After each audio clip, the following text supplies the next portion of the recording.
This is a mask. I do a lot of masks, and basically this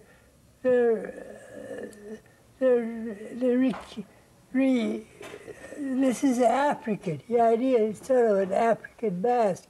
It's not authentic, but it's my interpretation of the African feeling and primitiveness.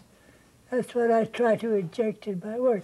After all, I'm not a jurist. I interpret. You know, a lot of the great artists in the world have used primitive examples of cultures.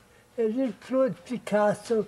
It has influenced a number of, and we all influenced by the cultures of the past, one way or another, I believe.